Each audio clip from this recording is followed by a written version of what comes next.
Hi hello ಎಲ್ರಿಗೂ ನಮಸ್ಕಾರ. ಎಲ್ಲರಿಗೂ ನನ್ನ ಚಾನಲ್ಗೆ ಸ್ವಾಗತ. ಬನ್ನಿ ಈ ದಿನ ಶ್ರೀರಂಗಪಟ್ಟಣದ ಬಗ್ಗೆ ಕೆಲವು ಪದಗಳಲ್ಲಿ ಕಿರುಪರಿಚಯ ಮಾಡಕ್ ಹೊರಟಿದ್ದೀನಿ. ಇದೊಂದು ವಿಷ್ಣುವಿನ ರೂಪದ ರಂಗನಾಥ ದೇವಾಲಯ ಇದಾಗಿದೆ. ಇದಕ್ಕೆ ಪುರಾಣ ಕಥೆಗಳ ಪ್ರಕಾರ ಗೌತಮ ಮುನಿಯ ತಪಸ್ಸಿಗೆ ಮೆಚ್ಚಿ ಶ್ರೀ ಮಹಾವಿಷ್ಣುವು ಶ್ರೀ ರಂಗನಾಥ ಸ್ವಾಮಿಯ ರೂಪದಲ್ಲಿ ಈ ಕ್ಷೇತ್ರದಲ್ಲಿ ನೆಲೆಸಿದ್ದಾರೆ ಅಂತ ಹೇಳಲಾಗಿದೆ. ಇದು ಕಾವೇರಿ ನದಿಯಿಂದ ಸುತ್ತುವರಿಯಲ್ಪಟ್ಟ 3 ರಂಗಕ್ಷೇತ್ರಗಳಲ್ಲಿ ಇದು ಆದಿರಂಗನೆಂದು, ಇಲ್ಲಿ ಕಾವೇರಿ ನದಿ ಪಶ್ಚಿಮಾಭಿಮುಖವಾಗಿ ಹರಿತಾ ಇರೋದ್ರಿಂದ ಇದನ್ನ ಪಶ್ಚಿಮ ರಂಗನೆಂದು ಕೂಡ ಕರೀತಾರೆ. ಗರ್ಭಗುಡಿಯಲ್ಲಿ ಬೃಹದಾಕಾರವಾದ ಏಕಶಿಲ ರಂಗನಾಥ ಸ್ವಾಮಿಯು 7 ಎಡೆಗಳನ್ನು ಹೊಂದಿರುವ ಆದಿಶೇಷನ ಮೇಲೆ ಪವಡಿಸಿದ್ದಾರೆ. ಹಾಗೆ ಪಾದದ ಬಳಿ ಲಕ್ಷ್ಮೀ ವಿಗ್ರಹ ಕೂಡ ಇದೆ.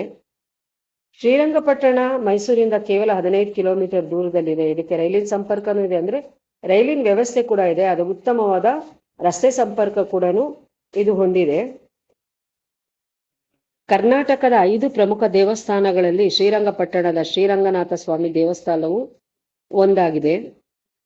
5 ಅಂತಸ್ತಿನ ಭವ್ಯ ರಾಜಗೋಪುರವು ಈ ದೇವಸ್ಥಾನ ಹೊಂದಿದೆ.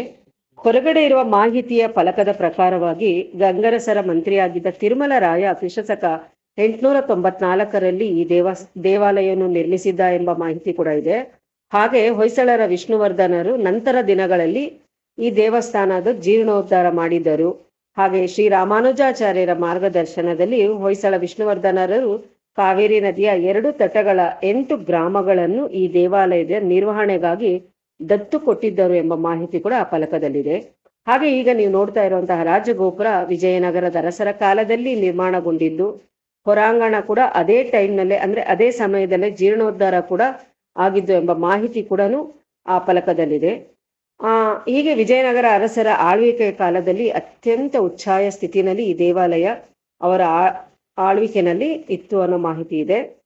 ವಿಜಯನಗರ ಅರಸರ ಪತನದ ನಂತರ ಈ ಶ್ರೀರಂಗಪಟ್ಟಣ ನಮ್ಮ ಒಡೆಯರ ಮನೆತನದ ಅಧೀನವಾಯಿತು.